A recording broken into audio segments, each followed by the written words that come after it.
ETV ప్రేక్షకుల నమస్కారం. శుభమస్తు కార్యక్రమంలో ఈరోజు గ్రహఫలం అంశానికి స్వాగతం. ఈనాటి గ్రహఫలం అంశంలో నేటి గ్రహాల స్థితిగతులు, వాటి ఆధారంగా ద్వాదశ రాశుల వారికి కలిగే శుభాశుభ ఫలితాలు తెలుసుకుంటారు. మంగళకరమైనటువంటి కార్యక్రమాలు ఇంట్లో జరగడానికి, వివాహాది శుభ ప్రయత్నాలు కలిసి రావడానికి సాక్షాత్తు శంకరుణ్ణి కార్తీక సోమవారం సందర్భంగా ద్వాదశ రాశుల వారు ఏ విధమైన విధి విధానాలతో అర్చించాలో ఆ విశేషాలని కూడా తెలుసుకుంటారు. ముందుగా నేటి పంచాంగం. స్వస్తి శ్రీ శార్వరనామ సంవత్సరం దక్షిణాయనం శరదృతువు కార్తీక మాసం బహుళపక్షం. ఈరోజు సోమవారం. సోమవారానికి అధిష్టాత చంద్రుడు. మానసికమైనటువంటి ప్రశాంతత కలగడం కోసం చంద్ర జపాన్ని చేయడానికి, అలాగే యజ్ఞ యాగాదుల్ని నిర్వహింపచేసుకోవడానికి అనుకూలమైనటువంటి రోజు సోమవారం. ప్రశాంతత కలగడం కోసం శంకర ఆరాధనని చేయడం వల్ల విశేషమైనటువంటి మానసిక సౌఖ్యం కూడా లభిస్తుంది అని శాస్త్రం చెప్పినటువంటి మాట. దక్షిణ దిక్ ప్రయాణం ఈరోజు చాలా అనుకూలిస్తుంది. ఈరోజు తిథి సప్తమి. సప్తమికి అధిష్టాత రవి. దేవతా ప్రతిష్టల్ని చేయించుకోవడానికి, అలాగే నీటి వాలుల్ని అంటే పొలాల్లో నీళ్లు వెళ్ళేటటువంటి తూముల్ని సరిచేసుకోవడం, పొలాలలో నీళ్లు రావడానికి కావలసినటువంటి తూముల్ని సరిచేసుకోవడం, వీటిలన్నిటికీ అనుకూలమైనటువంటి తిథి సప్తమి తిథి. ఈనాటి నక్షత్రం మఖ. మఖ నక్షత్రానికి అధిపతి పితృదేవతలు. చెరువుల పూడికల్ని తవ్వించుకోవడానికి, నూతుల పూడికల్ని తీయించుకోవడానికి, అలాగే వ్యవసాయానికి కావలసినటువంటి అన్ని ఏర్పాట్లని చేయించుకోవడానికి అనుకూలమైనటువంటి నక్షత్రం ఇది. ఈ నక్షత్రంలో పుట్టినటువంటి వారికి హోమశాంతులు ఉంటాయి. కేతు దశకి చెందినవారు అవుతారు. ద్వాదశ రాశుల వారి ఫలితాలని క్రమంగా పరిశీలించి చూద్దాం. ముందుగా మేషరాశి.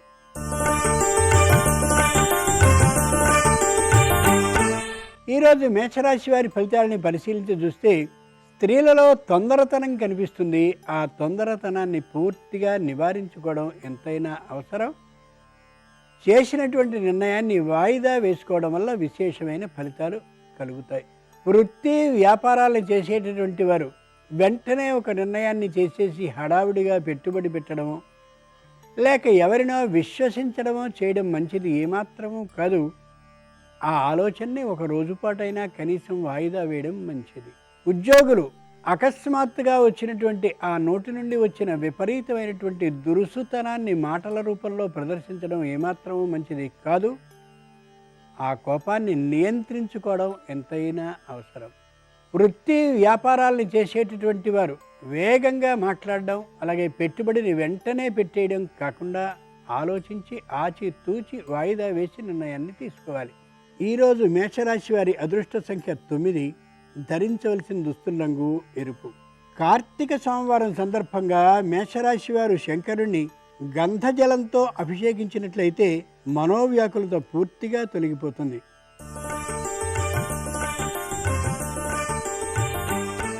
ఈరోజు వృషభ రాశి వారి ఫలితాలని పరిశీలించి చూస్తే మహిళలు ఉత్సాహపూరితమైనటువంటి వాతావరణంలో ఉంటారు.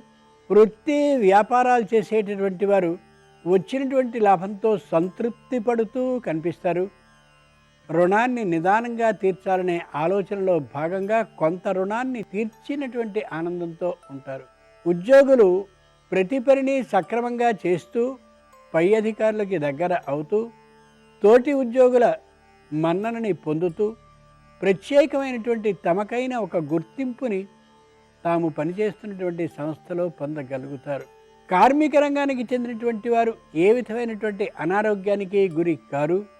పెద్దలైనటువంటి తల్లిదండ్రులని, అత్తమామల్ని తీర్థయాత్రలకి తీసుకువెళ్ళాలనేటటువంటి దృక్పథంతో ఉంటారు. దాదాపుగా ఆ కార్యాన్ని సఫలం చేసుకుంటూ కనిపిస్తారు. పారిశ్రామిక రంగానికి చెందినటువంటి వారు బీదలకి అన్నదానం చేయడం, లేదా దాన ధర్మాలని చేయడం, విరాళాలను ఇవ్వడం వంటి శుభ కార్యక్రమాల్లో భాగస్వాములవుతూ ఉంటారు. ఈరోజు వృషభ రాశి వారి అదృష్ట సంఖ్య 6. ధరించవలసిన దుస్తుల రంగు ఎరుపు. కార్తీక సోమవారం సందర్భంగా వృషభ రాశి వారు శంకరుణ్ణి పసుపు జలంతో అభిషేకించినట్టయితే రుణబాధ ఉండనే ఉండదు.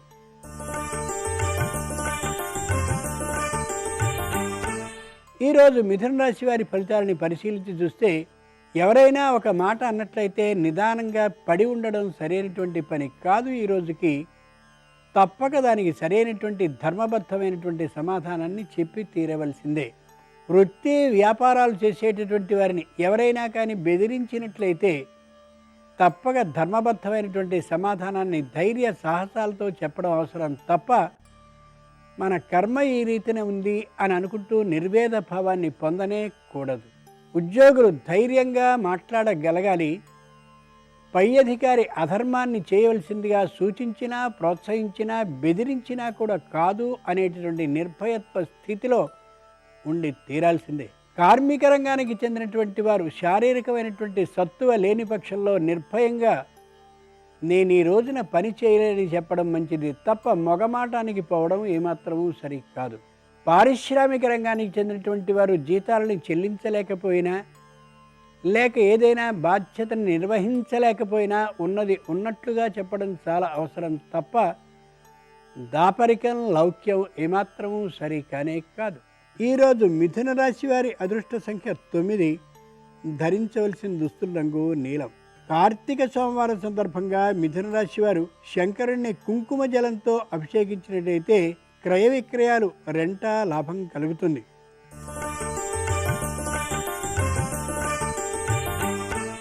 ఈరోజు కర్కాటక రాశి వారి ఫలితాలని పరిశీలించి చూస్తే స్త్రీలు మానసికమైనటువంటి ధైర్యంతో ఉంటారు. ఏ పనినైనా చేయగలిగినటువంటి ఉత్సాహంతో కూడా ఉంటారు. వృత్తి వ్యాపారాలను చేసేటటువంటి వారు ఏ విధమైన కష్టనిష్ఠురాలు మనకు లభించవనేటటువంటి నమ్మకంతో ఉంటారు.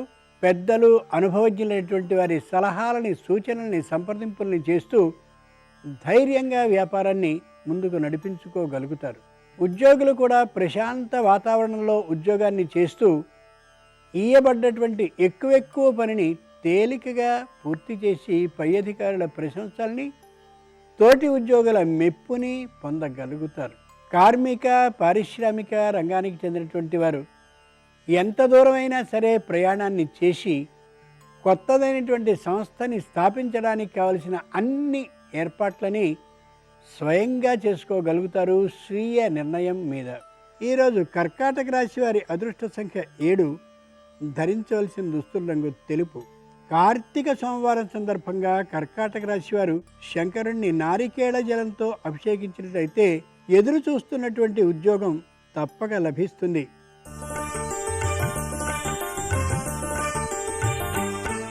ఈరోజు సింహరాశి వారి ఫలితాలని పరిశీలించి చూస్తే మహిళలు చిట్టి అప్పులు పొట్టి అప్పులు చేస్తూ కనిపిస్తారు. వెంటనే తీర్చివేయడం మంచిది తప్ప దాన్ని ఇలా పేరబెట్టుకోవడం ఏమాత్రమూ సరి కాదు. అనవసరమైన వాగ్వివాదానికి చోటిస్తుంది ఈ విధానం.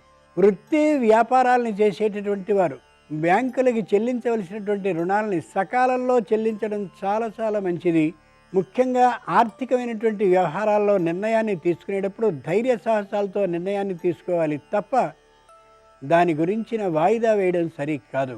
కార్మిక రంగానికి చెందినటువంటి వారు పారిశ్రామిక రంగానికి చెందినటువంటి వారు దూరభార ప్రయాణాలని చేయవలసి వస్తే ధైర్యంగా చేయడం మంచిది తప్ప ఏదో ఒక వంక పెట్టుకోవడం సరికాదు.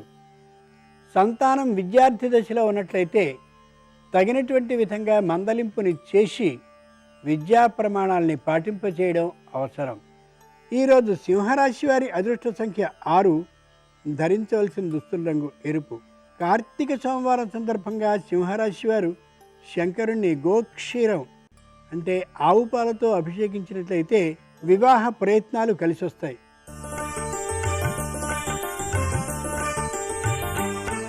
ఈరోజు కన్యారాశి వారి ఫలితాలని పరిశీలించి చూస్తే మహిళలు చక్కనైనటువంటి ఆరోగ్య భద్రతా ప్రమాణాలని పాటిస్తూ కుటుంబం అందరి చేత కూడా ఆరోగ్య భద్రతని పాటింపచేస్తారు, చెప్పుకోదగ్గ విషయం.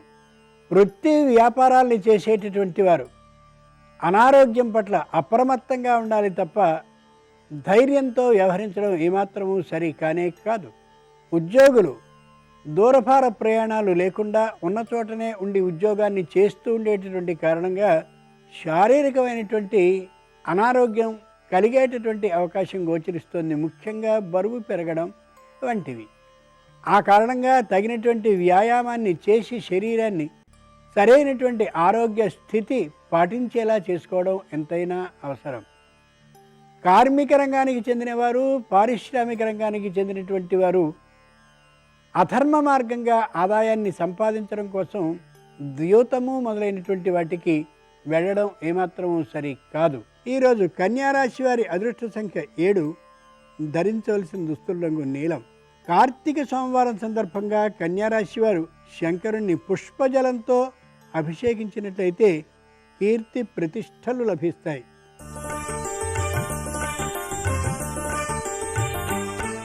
ఈరోజు తులారాశి వారి ఫలితాలని పరిశీలించి చూస్తే మహిళల్లో సంపూర్ణమైన సాత్విక భావ విధానం గోచరిస్తూ ఉంటుంది.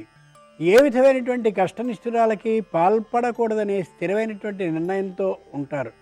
సంతానానికి తమకి దూరం ఎక్కువై ప్రయాణం చేయవలసి వస్తుంది అని అన్నట్లయితే ఉద్యోగాన్ని మాని సంతానం దగ్గరే ఉండడం కోసం ప్రాధాన్యాన్ని ఇస్తారు. వృత్తి వ్యాపారాలను చేసేటటువంటి వారు దూర ప్రాంతంలో వ్యాపారాన్ని నిర్వహించవలసి వస్తే కుటుంబంతో సహా తరలి ఎక్కడికి వెళ్ళే అవకాశం ఉంది. కార్మిక పారిశ్రామిక రంగానికి చెందినటువంటి వారు వాగ్వివాదాల జోలికి పోనే పోరు. వృత్తి వ్యాపారాలు బాగా పెరిగేందుకు కావలసినటువంటి పరిస్థితులన్నింటినీ తాము పాటిస్తారు. ఆరోగ్య భద్రతా ప్రమాణాలతో పాటు ప్రమాదకరమైనటువంటివి ఏవైనా ఉన్నట్లయితే అటువంటి యంత్రాల జోలికి వెళ్ళరు. యంత్రాలతో పనిచేసేటటువంటి వారికి తగిన జాగ్రత్తల్ని కూడా నిరంతరం చెప్తూ ఉంటారు. ఈరోజు తులారాశి వారి అదృష్ట సంఖ్య 2, ధరించవలసిన దుస్తుల రంగు తెలుపు. కార్తీక సోమవారం సందర్భంగా తులారాశి వారు శంకరుణ్ణి ఫలరసాలతో అభిషేకించినట్లయితే దృష్టి దోషాలు తొలగుతాయి.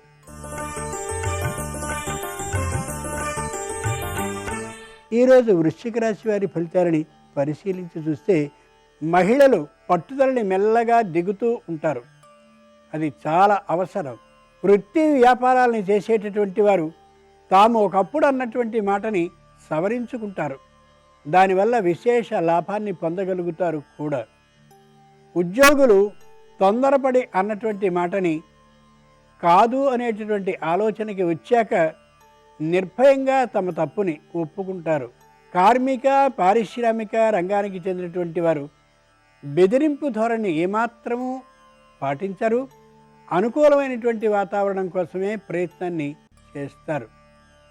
కుటుంబంలో యువత అలాగే విద్యార్థి దశలో ఉన్నటువంటి పుత్రులు పుత్రికలు సరైనటువంటి ప్రమాణాలని పాటిస్తూ ఉన్నప్పటికీ కూడా ముఖ్యంగా శారీరకమైనటువంటి బద్ధకం కారణంగా విద్యా ప్రమాణాలని ఎక్కువగా చూపించలేకపోవచ్చు. తల్లిదండ్రులు లేదా ఇంట్లో ఉండేటువంటి వృత్తులు కొద్ది జాగ్రత్తని పాటించక తప్పదు. ఈరోజు వృశ్చిక రాశి వారి అదృష్ట సంఖ్య 4, ధరించవలసిన దుస్తుల రంగు నలుపు. కార్తీక సోమవారం సందర్భంగా వృశ్చిక రాశి వారు శంకరుణ్ణి విభూతి జలంతో అభిషేకించినట్లయితే ఆకస్మిక ధన ప్రాప్తి ఉంటుంది.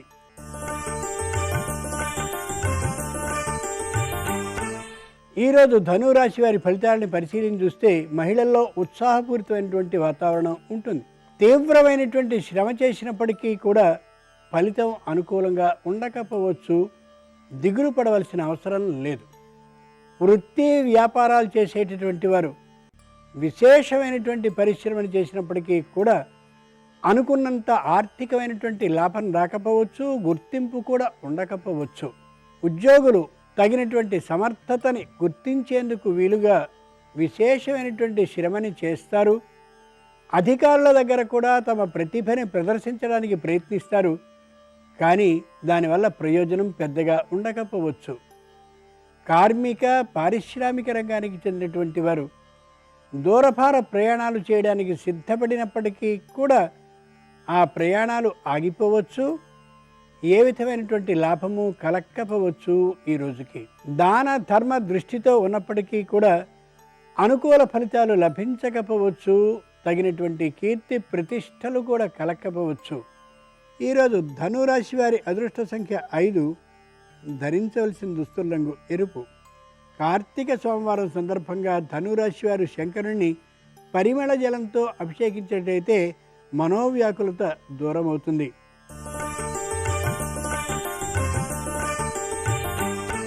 ఈరోజు మకర రాశి వారి ఫలితాలని పరిశీలించి చూస్తే మహిళల్లో అభద్రతాభావం ఏమాత్రమూ గోచరించదు. కుటుంబంలో ఉండేటటువంటి వృద్ధుల్ని అలాగే ఇతరుల్ని కూడా ఆరోగ్య భద్రతా ప్రమాణాలని పాటించేలా విశేషమైనటువంటి శ్రద్ధని తీసుకుంటూ ఉంటారు. కుటుంబంలో ఏ పొరపత్యాలు రాకుండా ఉండేందుకు విశేషమైనటువంటి శ్రమని చేస్తారు. కుటుంబ రహస్యాన్ని జాగ్రత్తగా కాపాడుతూ ఉంటారు.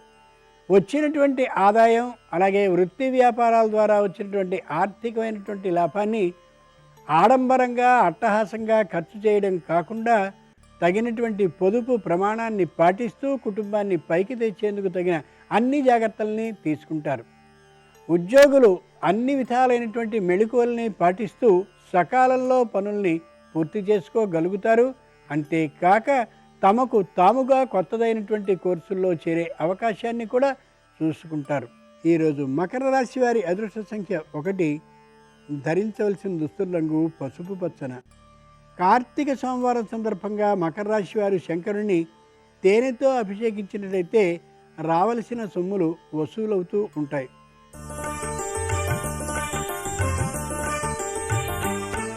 ఈరోజు కుంభరాశి వారి ఫలితాలని పరిశీలించి చూస్తే మహిళల్లో ఆచితూచి మాట్లాడేటటువంటి తనం గోచరిస్తుంది. అకస్మాత్ ధన ప్రాప్తికి అవకాశం ఉంది. ఆ వచ్చినటువంటి ధనాన్ని ఆలోచించుకుని ప్రణాళికాబద్ధంగా ఖర్చు చేసుకోవడం అవసరం. కుటుంబంలో సంతానం విద్యార్థి దశలో కానీ ఉన్నట్లయితే విశేషమైనటువంటి ఫలితాన్ని పొందగలుగుతారు. తద్వారా ఉద్యోగాన్ని మంచి చోట పొందేటటువంటి అవకాశాన్ని కూడా చేజిక్కించుకోగలుగుతారు.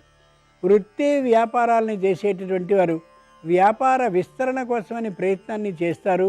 దాదాపుగా సఫలమయ్యేటటువంటి అవకాశం ఉంది. కార్మిక పారిశ్రామిక రంగానికి చెందినటువంటి వారు దూరభార ప్రయాణాలు చేయకుండానే ఉండేటటువంటి ప్రదేశంలోనే మారుబేరానికి వస్తువుల్ని కొనుక్కుని మంచి లాభాలని ఆర్జించగలుగుతారు. అంతేకాక తమదైనటువంటి ఆ పారిశ్రామిక సంస్థలో శిక్షణని ఏర్పాటు చేసేటటువంటి ఆలోచనని కూడా చేస్తారు.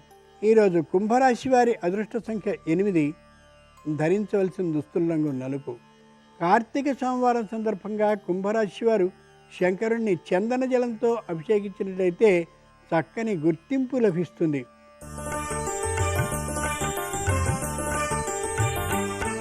ఈరోజు మీనరాశి వారి ఫలితాలని పరిశీలించి చూస్తే మహిళల్లో తీర్థయాత్ర ఆసక్తి పెరుగుతుంది. అంతేకాక దాన ధర్మ బుద్ధి కూడా పెరిగే అవకాశం ఉంది. వృత్తి వ్యాపారాలని చేసేటటువంటి వారు ఉండేటటువంటి వస్తువులకి అదనంగా మరికొన్ని వస్తువుల్ని కొనాలనే ఆలోచనని మాని ఉన్న వస్తువుల మీదే వ్యాపారాన్ని చేస్తారు. ఫలాని వస్తువులు ఫలాని వారి దగ్గర దొరుకుతాయనేటటువంటి ఒక గుర్తింపుని బలంగా పొందగలుగుతారు. కార్మిక పారిశ్రామిక రంగానికి చెందినటువంటి వారు ఏ విధమైనటువంటి ఇబ్బందులు లేకుండా ఉంటారు. ప్రభుత్వానికి చెల్లించవలసిన పన్నుల్ని సక్రమంగా చెల్లించుతూ ఉండడమే కాకుండా వస్తువుల్లో నాణ్యత కలిగినటువంటి వాటిని మాత్రమే ఉత్పత్తి చేస్తూ మంచి కీర్తి ప్రతిష్టలని పొందగలుగుతారు. గోదానం చేయడం లేదా గుడులకి మరమ్మతుల్ని చేయడం వంటి ఆధ్యాత్మికమైనటువంటి కార్యక్రమాలని చేపడుతూ మంచి కీర్తి ప్రతిష్టలని, సంఘంలో ఒక గుర్తింపుని, ఆధ్యాత్మికమైనటువంటి గొప్పతనాన్ని పొందగలుగుతారు ఈ రాశివారు. ఈరోజు మీనరాశి వారి అదృష్ట సంఖ్య 7. ధరించవలసిన దుస్తుల రంగు తెలుపు. కార్తీక సోమవారం సందర్భంగా మీనరాశి వారు శంకరుణ్ణి చెరకు రసంతో అభిషేకించినట్లయితే దాంపత్యంలో పొరపత్యాలు ఉండనే ఉండవు.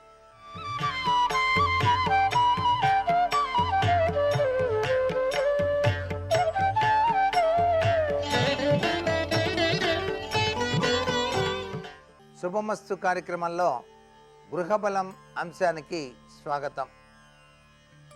నిత్య జీవితంలో అనేక సమస్యలు వెన్నాడుతూ ఉన్నప్పుడు, చేస్తూ ఉన్నటువంటి వ్యాపారం అభివృద్ధి చెందక ఆర్థికపరమైనటువంటి నష్టాన్ని చవిచూస్తున్నప్పుడు, వ్యాపార అభివృద్ధి కోసం పాటించవలసినటువంటి వివిధ రకాలైనటువంటి మార్గాలు మన మహర్షులు మనకు తెలియజేశారు. వాటిని గనక పాటించినట్లయితే తప్పనిసరిగా వ్యాపారాభివృద్ధి కలగటానికి ఆస్కారం ఎంతగానో ఉంటుంది. ఆ వ్యాపార రీత్యా గృహఫల రీత్యా కూడా అందరూ ఆనందంగా జీవితాన్ని కొనసాగించడానికి ఆస్కారం ఉంటుంది. వ్యాపారాభివృద్ధికి చేయవలసినటువంటి ముఖ్యమైనటువంటి విధి విధానంలో పులిహోరను నైవేద్యంగా అమ్మవారికి సమర్పించి నలుగురికి పంచండి. ఈ విధంగా చేసినట్లయితే చాలా మంచి విధి విధానాన్ని ఆ జగన్మాత అనుగ్రహిస్తుంది. అలాగే వ్యాపార సంస్థలో ఒక పుస్తకాన్ని పెట్టుకొని రోజుకి 11 సార్లు శ్రీరామ జయం అని చెప్పేసి తప్పనిసరిగా వ్రాయండి. శ్రీరామచంద్రమూర్తిని నిత్యం కూడాను తలుచుకోండి. ఈ విధంగా చేసినా కూడా వ్యాపార అభివృద్ధి చెందడానికి ఆస్కారం ఎక్కువగా కనిపిస్తుంది. నువ్వుల నూనెతో నవగ్రహాల ముందు దీపాన్ని వెలిగించండి. దేవాలయానికి వెళ్ళి నవగ్రహ ప్రదక్షిణం చేసి నువ్వుల నూనెతో గనక దీపాన్ని వెలిగించినట్లయితే గ్రహ నక్షత్ర మాలికాధరుడైనటువంటి పరమేశ్వరుని యొక్క దివ్యవంతమైన అనుగ్రహాన్ని మీరు సాధించుకోవడానికి ఆస్కారం ఉంటుంది.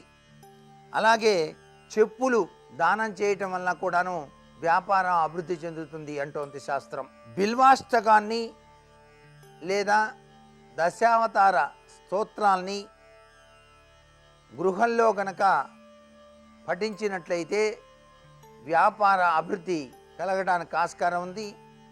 మీరు మీ వ్యాపార కేంద్రాన్ని తెరవగానే కర్పూరంతో హారతి ఇస్తూ మీరు లోపలికి ప్రవేశించండి. కర్పూరంతో హారతి ఇచ్చినట్లయితే దిష్టిదోష ప్రభావం నుంచి బయల్పడి వ్యాపారము సజావుగా సాగటానికి ఆస్కారం ఉంటుంది. అంతేకాకుండా లక్ష్మీ గవ్వలు అని చెప్పేసి ఉంటాయి. అవి తప్పనిసరిగా మీ వ్యాపార కేంద్రంలో మీరు పూజించేటువంటి చోట 5 గవ్వల్ని ఉంచి పసుపు కుంకుమ అనేటువంటివి ఆ గవ్వల పైన వేసి నమస్కారం చేయండి. తప్పనిసరిగా వ్యాపారము అభివృద్ధి చెందటానికి ఆస్కారం అత్యధికంగా కనిపిస్తుంది. అంతేకాకుండా మీ యొక్క వ్యాపార స్థలిని తెరవగానే ఆ యొక్క కేంద్రం అంతా కూడాను పరిశుభ్రం చేసిన తర్వాత కనకదారాస్తవాన్ని గనక విన్నట్లయితే మీ వ్యాపారం దినదిన అభివృద్ధి చెందడానికి ఆస్కారం ఉంటుంది. వాస్తుశాస్త్ర రీత్యా మీరు వ్యాపారాన్ని ముగించుకొని ఇంటికి వచ్చే సమయంలో తప్పనిసరిగా మరలా హారతి కర్పూరాన్ని వెలిగించి ఆ ముందు భాగాన పడవేసి తాళం వేసుకొని రండి. ఈ విధంగా గనక చేసినట్లయితే మీ వ్యాపారం దినదినాభివృద్ధి చెందటానికి ఆస్కారం ఎంతగానో ఉంటుంది సుమా.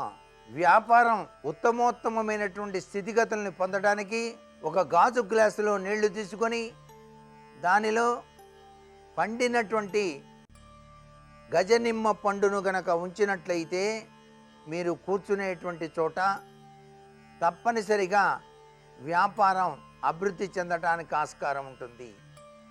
9 గోమతి చక్రాలను పసుపు రంగు వస్త్రంలో చుట్టి మీ వ్యాపార కేంద్రానికి ముందు భాగాన గనక తగిలించినట్లయితే వినియోగదారుల యొక్క తాకిడి అత్యధికమై మీ వ్యాపారం దినదినాభివృద్ధి చెందడానికి ఆస్కారం ఉంటుంది. మరికొన్ని ముఖ్య విషయాలు రేపటి శుభమస్తు కార్యక్రమంలోని గ్లోబల్ అంశంలో తెలుసుకుందామా? మరి సర్వే జనాః సుఖినో భవంతు.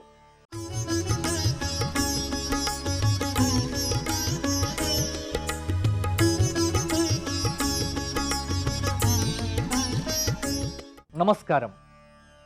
శుభమస్తు కార్యక్రమంలో శుభ కార్తీకం అంశానికి స్వాగతం. ఈ రోజున సోమవారం, కార్తీక మాసం, కృష్ణపక్షం, సప్తమి తిథి, నక్షత్రము మఘ. ఈరోజు మహాపర్వదినము అని చెప్పవచ్చు. ఈరోజు విశేషమైనటువంటి శివారాధనకు అనుకూలమైనటువంటి రోజు.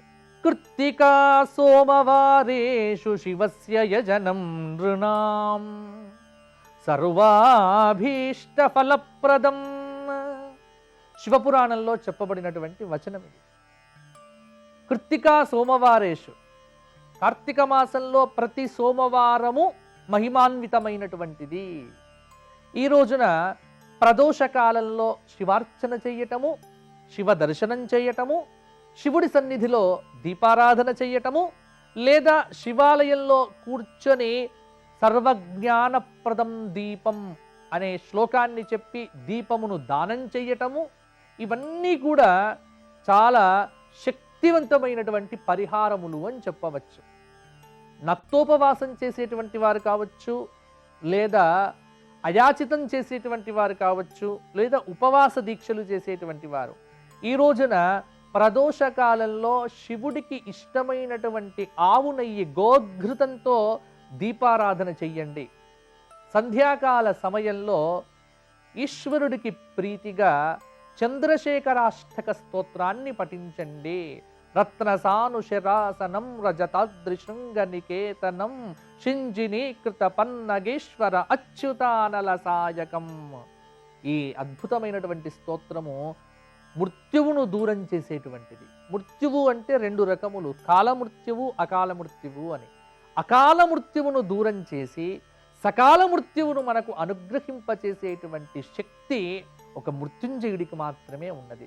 కాబట్టి మార్కండేయ కృతమైనటువంటి ఈ చంద్రశేఖర అష్టకాన్ని ఈరోజు సంధ్యా సమయంలో శివుడి సన్నిధానంలో శివాలయంలో కానీ, లేదా ఇప్పుడు ఉన్నటువంటి పరిస్థితుల్లో ఇంట్లో చిత్రపటం పెట్టుకొనైనా చేయటం ద్వారా ఇంట్లో ఉన్నటువంటి పిల్లలకు, పెద్దవారికి అందరికీ అపమృత్యు దోషములు తొలగిపోతాయి, దీర్ఘాయుష్యం కలుగుతుంది, సకల రోగబాధలనేటువంటివి దూరమవుతాయి. శివప్రీతి కోసం బిల్వదళములతో లేదా ధవల పుష్పములు అంటే తెల్లటి పుష్పములతో శివారాధన చెయ్యండి. పరమశివుడి యొక్క అనుగ్రహాన్ని విశేషంగా పొందటానికి అత్యంతం అనుకూలమైనటువంటి రోజు ఈరోజు.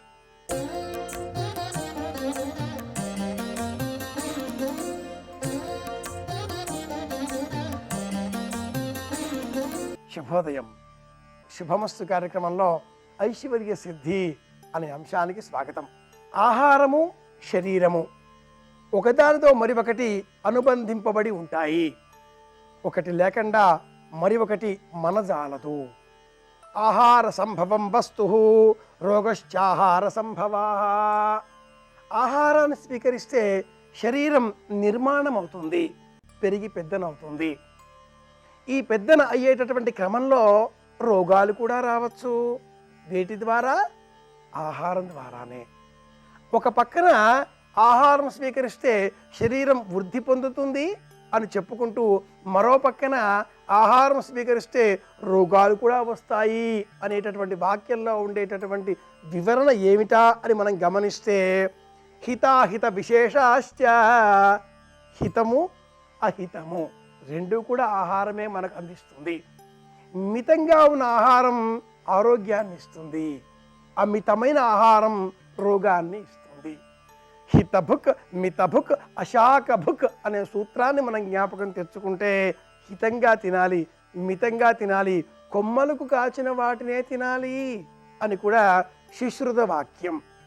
హితము అహితము రెండు కూడా మనకు విశేష సుఖ దుఃఖయోహో, విశేషంగా సుఖాన్ని దుఃఖాన్ని కూడా కలిగిస్తాయి. ఆహార సంభవం వస్తు, ఆహారం ద్వారా శరీరం నిర్మాణం అవుతుంది. ఎలాంటి ఆహారాన్ని అందించాలి? ఈ ఆహారాన్ని భావప్రకాశకారుడు ఎలా వర్ణిస్తున్నాడు అంటే, చూష్యము చెరుకుగడ ముక్కలు ఈ కాలంలో తినాలి, దంతములకు బలాన్ని అందిస్తాయి. చెరుకుగడ రసంతో ఈశ్వరాభిషేకాన్ని నిర్వహించాలి. చెరుకుగడ నుంచి వచ్చేటటువంటి రసంతో శ్రీమన్నారాయణమూర్తి కూడా ప్రీతి కలిగించేటట్లుగా స్నపనము అనే క్రియను ఆచరించాలి. అది ఆధ్యాత్మిక కోణం. చెరుకుగడ ముక్కలను బాగా నమిలి తింటే దంతములకు క్షయం రాకుండా ఉంటుంది. దంత పటిష్టం కావాలి అనుకుంటే చెరుకుగడ ముక్కలు, ఇది చూష్యము అన్న పేరిట. దానిమ్మ పండ్లు తినాలి ఈ కాలంలో తప్పనిసరిగా. జలుబు, దగ్గు ఇలాంటి వ్యాధులు మన దరి చేరకుండా ఉండాలి అంటే దానిమ్మ దివ్య ఔషధం అని చెబుతుంది సంప్రదాయ విజ్ఞానం. ఈ పదార్థాలకు చూష్యము అని పేరు. అలాగే పేయము అని రెండవది.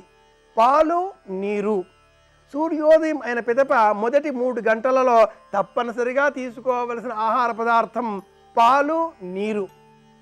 చక్కటి పాలు తీసుకోకుండా మనవారు దానిలో కషాయం కలిపి కాఫీ టీ అన్న పేరుతో పాడు చేసుకుంటున్నారు. కానండి సనాతన సంప్రదాయంలో చక్కగా ఉదయం లేవగానే పాలు తీసుకోవడం సంపూర్ణ ఆహారం. దీనికి పేయము అని పేరు. చూష్యము పేయము అనే ఈ క్రమంలో లేహ్యము అన్న పేరిట తేనె ఇటువంటి పదార్థాలు స్వీకరించాలి. శరీరానికి కొంత తక్షణమే శక్తి చేకూరాలి అనుకుంటే తీపి పదార్థాలు అందించాలి. కానీ మధుమేహ వ్యాధిగ్రస్తులకు ఇది కొంచెం దూరంగా ఉంచవలసిన అంశమే అవుతుంది. ఈ పదార్థానికి తేనె అని ఏదైతే మనం చెప్పుకుంటున్నామో ఇది లేహ్యము, చప్పరించవలసింది. శరీరంలో ఉండేటటువంటి 72,000 రక్తనాడులలో అత్యధికంగా కూడుకునేటటువంటి క్షేత్రం కూటమి ఉండేటటువంటి చోటు నాలిక. ఈ నాలిక చివరి భాగం కారం, నాలిక మధ్య భాగం పులుపు, నాలిక కాస్త లోపలి భాగం తీపి, నాలిక ఈ పక్క ఆ పక్క వగరు, నాలిక క్రింది భాగం చేదు. ఇలా 5 రుచులని ఈ నాలిక గుర్తిస్తే ఈ నాలిక క్రింద దిగువ భాగంలో వేలాది నాడుల కేంద్రీకృత బిందువు ఒకటి ఉంది. కనుకనే ఈ శరీరానికి వచ్చేటటువంటి ఉష్ణము, తాపమానము, జ్వరము కొలవాలి అంటే తాపమానని థర్మామీటర్ని నాలిక కింద పెట్టే మనం కొలుస్తాం. క్షణాల్లో మనకి 98.8 ఉన్నదా, 102.8 ఉన్నదా అన్నది ఆ తాపమానని థర్మామీటర్ మనకు తెలియజేస్తుంది. ఇటువంటి ఈ నాలిక పైన వేసేటటువంటి తేనె అనే ఆ పదార్థం లేహ్యం తక్షణమే మనకు శక్తినిస్తుంది. నాలిక పైన ఇలా వేసుకోగానే అలా రుచి మెదడుకు తెలుస్తుంది, శరీరం అంతా కూడా ఉత్తేజితం అవుతుంది. ఈ పదార్థానికి లేహ్యము అని పేరు. ఆ పిదప భోజ్యము, భుజించేది భోజ్యం అవుతుంది. భోజనం చేశారా అన్న పదాన్ని కూడా అనేకులు అంటూ ఉంటారు. ఏమిటి అంటే నమిలి తినేది. ఇక్కడ కొరకడం అంటూ ఉండదు. దంతాలకు ఎక్కువ శ్రమ లేకుండా అన్నము ఏ పదార్థాన్నైనా కూడా అందులో కలుపుకొని తింటాం. అలా మనం ఒకే ఒక అన్నాన్ని తినలేంగా. అలాగే ఈ పదార్థానికి భోజ్యము, భుజించేది అని అర్థం. సంసారంలో లోకంలో ఉండే అనేక విషయాలను కూడా మన మనసు భుజిస్తుంది, తెలుసుకుంటుంది, వాటికి తాను ప్రతిస్పందిస్తుంది, భావోద్వేగాలకు లోనవుతుంది. ఆధ్యాత్మిక కోణంలో కార్తీక మాసం అనుకుందాం, లేదు మార్గశీర్ష మాసం అనుకుందాం, లేదు మరో మాసం అనుకుందాం, దేవాలయాలలో భజనలు జరుగుతున్నాయి, దీపారాధనలు చేశారు, చూశాం, మనసు స్పందించింది, ఆనందంతో మైమరిచిపోయింది. ఆహారం తీసుకోవాలి అన్న జ్ఞానం కూడా పక్కన పెట్టేసి భజనలు చేస్తూ కూర్చున్నది ఈ దేహం.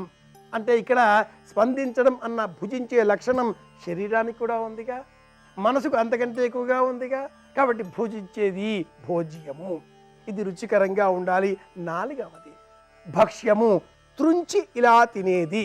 బొబ్బట్లు ఉన్నాయనుకుందాం, ఆ మాట అనగానే తినేద్దామా అనిపించేస్తుంది. చపాతీలు ఉన్నాయనుకున్నాం, మరింకేదైనా కూడా ఇలా త్రుంచి తినేది. ఇలా త్రుంచడంలో శరీరం కూడా సహకరిస్తుంది, మనసంతా కూడా ప్రతిస్పందిస్తుంది. ఇది 5వది అవుతుంది. ఇది ఇలా త్రుంచి తినేది భక్ష్యము అన్న పేరిట చెప్పబడింది. ఈ 5ంటికి కూడా శిఖరాయమానమైనటువంటిది చర్వణము, సప్పరిస్తూ తినడం. శాస్త్రంలో ఒక మాట ఉందండి, ఏదైనా మనం చెప్పిందే చెబుతూ ఉంటే, అన్నదే అంటూ ఉంటే చర్విత చరణము అంటారు. కావ్యగత దోషాలలో ఒకే పదాన్ని మళ్ళీ మళ్ళీ వినియోగిస్తే అది చర్విత చరణ దోషం అంటారు. చరవణ దోషం, చెప్పిన పదాన్ని మళ్ళీ చెప్పడం ఒక దోషం. కానీ ఆహారానికి సంబంధించినంత మట్టుకు కొన్ని పదార్థాలు ఉంటాయి. ఈ కార్తీక మాసంలో తప్పనిసరిగా మనం తీసుకోవలసిన పదార్థాలలో ఒకటి ఉసిరికాయ. ఈ ఉసిరికని అలా నాలిక పైన పెట్టుకొని ఒక్కసారి కొరుకుతాం, ఆ పిదప చప్పరిస్తాం, ఆ పిదప చూష్యము రసాన్ని స్వీకరిస్తాం, ఆ పిదప భక్ష్యము దాన్ని కాస్త మళ్ళీ చేతిలో పెట్టుకునో తుంచో ముక్కలు ముక్కలుగా చేసో తేనెలో నానబెట్టో నిమ్మరసంలో నానబెట్టో మరో విధంగానో అలా కూడా స్వీకరించే ప్రయత్నం చేస్తాం. అన్ని విధాలుగా తినేటటువంటి ఈ ఉసిరిక 6వది, దీనికి చర్వణ రుచి అని చెబుతారు. నాలిక పైన అలా ఉసిరిక వేసుకోగానే ముందు వగరు, ఆ పిదప కొంచెం చేదు, ఆ పిదప కొంచెం పులుపు, ఆ పిదప కొంచెం కారం, ఇలా 5 రుచులుగా 5వది తీపి. ఉసిరిగా నమిలిన పెదవ కాసింత మంచినీరు త్రాగితే నోరంతా తీయగా మారిపోతుంది. అన్ని రుచుల సమాహారం ఉసిరిక శిఖరాయమానమైనటువంటిది 6వది అని వర్ణిస్తాడు భావప్రకాశకారుడు. ఆరోగ్యం కలిగించే విధంగా జీవించడమే ఐశ్వర్య సిద్ధి. సంపూర్ణ ఆహారమే సర్వ వ్యాధులకు నివారణోపాయం. మరిన్ని విషయాలతో మళ్ళీ రేపు కలుసుకుందాం. అందరి క్షేమాన్ని కోరదాం అని విన్నవిస్తూ శుభమస్తు.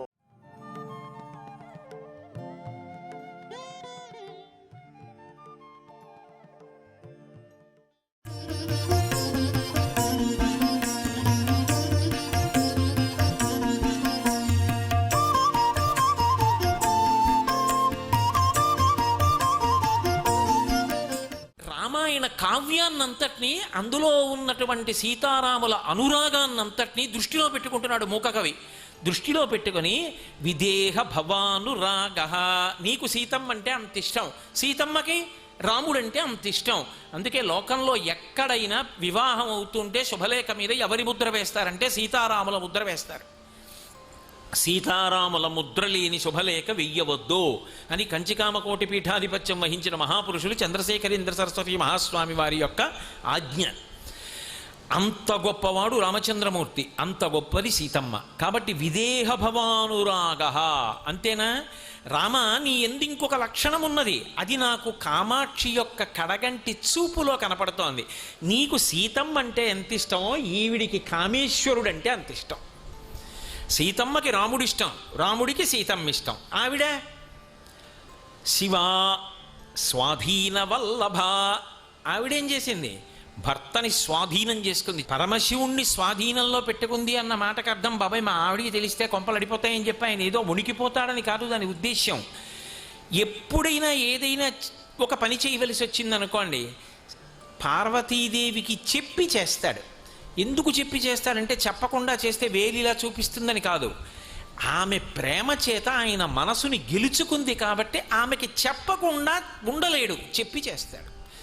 చెప్పి చేయడంలో ఒక ఆవుని ఇద్దాం అనుకుంటున్నాను పార్వతి అంటే 11 ఆవులు ఇవ్వండి అంటుంది ఆవిడ. అంతేగాని ఎందుకు ఆవు ఇప్పుడు మొన్ననేగా ఇచ్చారు అందం, అందుకని గెలుచుకుంది మనసు.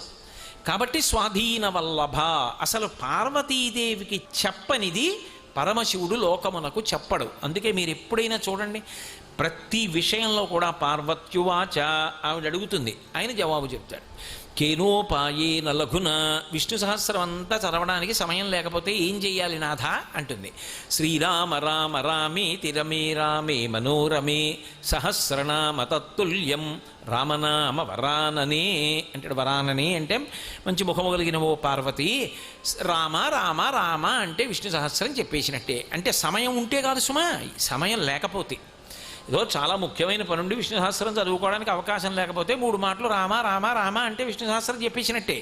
ఎలా చెప్పేసినట్టు? శివుడు అన్నాడు కాబట్టి చెప్పేసినట్టే కాదు, అలా చెప్పేసినట్టు అవుతుంది కాబట్టి శివుడు చెప్పాడు. అక్షరాల్ని సంఖ్యాశాస్త్రంలోకి మార్చేటటువంటి ఒక ప్రయోగం ఉంది. అందులో రా 2, మా 5, రామ రామ రామ 2 × 5 × 2 × 5 × 2 × 5, 2 5 10, 10 2 20, 25 100, 100 2 200, 205 1000 సహస్రనామ తత్తుల్యం రామనామ వరాననే. అందుకని 1000 నామములు విష్ణు సహస్రం చెప్పినట్టే, అగ్నిబీజ అమృత బీజ అనుసంధానము చేసినట్టే. కాబట్టి ఏదైనా సరే స్వాధీన వల్లభ, ఆవిడికి చెప్పనిది ఆయన చెప్పడు. ఆయన మీద ఆవిడికి అంత ప్రేమ. శివే శృంగారార్ధ్ర తదితరజనే కుచ్చనపరా. పరమశివుడి పేరు చెప్తే ఆవిడ కళ్ళు శృంగారంతో తడి పొందుతాయిట, అంటే అంత ఆనందాన్ని పొందుతుంది. ఇంకొకడెవడైనా నేను మగవాడనన్న భావనతో నిలబడితే ఆమె కన్ను ఎర్రబడుతుందట. అమ్మ నేను నీ కొడుకునమ్మా అని నిలబడితే ఆనందం పొందుతుందట. అంతటి మహాపతివ్రత ఆవిడే. కాబట్టి అమ్మ నాకు నీ కడగంటి చూపు వంక చూస్తే నాకు సీతారాములు గుర్తొచ్చారు, నీకు నీ భర్త మీద ఉన్న ప్రేమ జ్ఞాపకానికి వచ్చింది. విదేహ భవానురాగ, రాముడు జ్ఞాపకానికి వచ్చాడమ్మా. ఆ కనుబొమలు చూస్తే ధనస్సు గుర్తొచ్చిందమ్మా. రక్షోపకారమనిశం జనయం జగత్యాం. రాముడు ఏం చేస్తూ ఉంటాడు అంటే లోకములకన్నిటికీ రక్ష కల్పిస్తాడు, ఉపకారమును చేస్తుంటాడు. అది పెద్ద ఉపకారం. రాముడు లోకమునకు రక్షణ చేయుట అన్న మాటలో అర్థం ఏమిటంటే రాముడు రాశీభూతమైనటువంటి ధర్మం. రామో విగ్రహవాం ధర్మ సాధు సత్యపరాక్రమ రాజా సర్వస్య లోకస్య దేవానాం ఇవ వాసవ. కాబట్టి ఆయన ఎప్పుడు ధర్మాన్ని రక్షిస్తూ ఉంటాడు. ధర్మం పట్టుకున్నవాడు కానీ ధర్మం పట్టుకుందామని ప్రయత్నం చేసేవాడు కానీ లోకంలో ఎక్కడైనా ఉంటే వాడు రామచంద్రమూర్తి యొక్క అనుగ్రహమును అపేక్షించవలసిన అవసరము ఇక ప్రత్యేకముగా ఉండదు. వాడి వెంట రాముడు పరిగెడుతుంటాడు. రక్షించుకోవడానికి అది ఆయన యొక్క లక్షణం. శీలంలో రక్షిత జీవలోకస్య ధర్మస్య పరిరక్షిత రక్షిత స్వస్య ధర్మస్య స్వజనస్య చ రక్షిత అంటారు హనుమ రాముడి గురించి చెప్తూ. అందుకే మీరు చూడండి, ధర్మము కలిగిన వాళ్ళు, భక్తి కలిగిన వాళ్ళు రాముడి మీద ఎప్పుడూ కూడా నిశ్చయమైనటువంటి నమ్మకము కలిగిన వాళ్ళు ఎవరుంటారో వాళ్ళ రక్షణ గురించి వాళ్ళు ప్రయత్నం చెయ్యక్కర్లా, రాముడు ప్రయత్నిస్తూ ఉంటాడు. త్యాగరాజస్వామి దక్షిణ దేశంలో ఏదో ఊరిళ్ళారు. విడితే ఒక జమీందారు గారు, అయ్యా మీ యజమాని గారికి ఇవ్వండి అని 500 రూపాయలు ఇచ్చాడు. మా గురువుగారు ఏం పుచ్చుకోరండి ఎక్కడాను వద్దన్నాడు ఆయన శిష్యుడు. కాదయ్యా మీ గురువుగారు శ్రీరామనవమి చేస్తారటగా, కళ్యాణం విని రామకళ్యాణంలో వాడుకోమని రాముడి కోసం ఇస్తున్నాను పుచ్చుకో అంటే మా గురువుగారి కోసం కాదా అన్నాడు. మీ గురువుగారి కోసం కాదు, రాముడి కోసం ఇస్తున్నాను. ఆయన 500 పుచ్చుకున్నాడు. పల్లకీలో త్యాగరాజస్వామి వారు కూర్చున్నటువంటి ఆసనం కింద పెట్టాడు, ఆ బట్ట కింద పెట్టాడు 500 రూపాయలు. పల్లకీ వెళ్ళిపోతోంది అడవి మార్గంలో. అట్నుంచి దారి దొంగలు వచ్చారు. అటుగా వెడుతున్న బాటసారులందరూ పారిపోతున్నారు. త్యాగరాజస్వామి అడిగారు, ఎందుకురా పారిపోతున్నారు వాళ్ళని. అయ్యా దారి దొంగలు వస్తున్నారండి, దోచుకుంటారేమో అని పారిపోతున్నారన్నారు. వాళ్ళ దగ్గర ఏదో ఉంటుందిరా అందుకు పారిపోతున్నారు, మన దగ్గరే ఉంది ముద్దుకు పదండి అన్నారు. అంటే శిష్యుడు అన్నాడు మన దగ్గర ఉందన్నాడు. ఏ ఉందన్నాడు. 500 రూపాయలు ఉన్నాయన్నాడు. ఎక్కడిదిరా 500 అన్నాడు. జమీందారు గారు ఇచ్చారు. ఎందుకు పుచ్చుకున్నావు అన్నారు. మీకోసం పుచ్చుకోవాలా నా కోసం పుచ్చుకోవాలా, రాముడి కోసం పుచ్చుకున్నా రామకళ్యాణానికి. ఓహో అయితే అది రాముడిదా అన్నారు. అవును రాముడి. అయితే ఆయన సొమ్ము ఆయన ఇష్టం, ఇచ్చుకుంటే ఇచ్చుకుంటాడు, రక్షించుకుంటే రక్షించాడు, నీకెందుకు నాకెందుకు పదన్నాడు. అది నమ్మకం. కాబట్టి ఈ పల్లకి వెళ్ళిపోతోంది. 2 దొంగలు వచ్చారు. 2 దొంగలు పల్లకీ దగ్గరికి వద్దాం అనుకున్నారు. ఒక ఆయన నీలమేఘశ్యాముడు ఆజానబాహుడు కనబడ్డాడు. పక్కన ఎర్రగా ఒక ఆయన. 2 ఆకర్ణాంతం వింటినారి సారించి ధనస్సులు పట్టుకుని బాణాలతో నిలబడి ఉన్నారు. వాళ్ళని చూసి దొంగలు పారిపోయారు. వీళ్ళిద్దరు వెంట తరిమారు. వాళ్ళు వెళ్ళి వెళ్ళి వెళ్ళి వెళ్ళి వెళ్ళి ఎక్కడో పడిపోయారు. మొత్తం మీద అలసట వచ్చి మర్నాడు పొద్దున్న రాత్రి ప్రయాణం ఎంతకని చేస్తారు, ఏ పదో అయిందో పెద్ద రావి చెట్టు కింద విడిది చేశారు త్యాగరాజస్వామి. మర్నాడు సంధ్యావందనం చేసుకుంటున్నారు. ఆ దొంగలు 2 మళ్ళీ వచ్చారు. దొంగతనం కోసం కాదు. వచ్చి వాళ్ళు అన్నారు, అయ్యా నిన్ను బుద్ధి గడ్డి తినో అమృతం దాగో మా అదృష్టం, మీ పల్లకీ దగ్గరికి వచ్చాను డబ్బుల కోసం. ఎవరో 2 మమ్మల్ని తరిమారండి. మీ పల్లకీ దగ్గర కాపలా కాస్తున్న వాళ్ళు.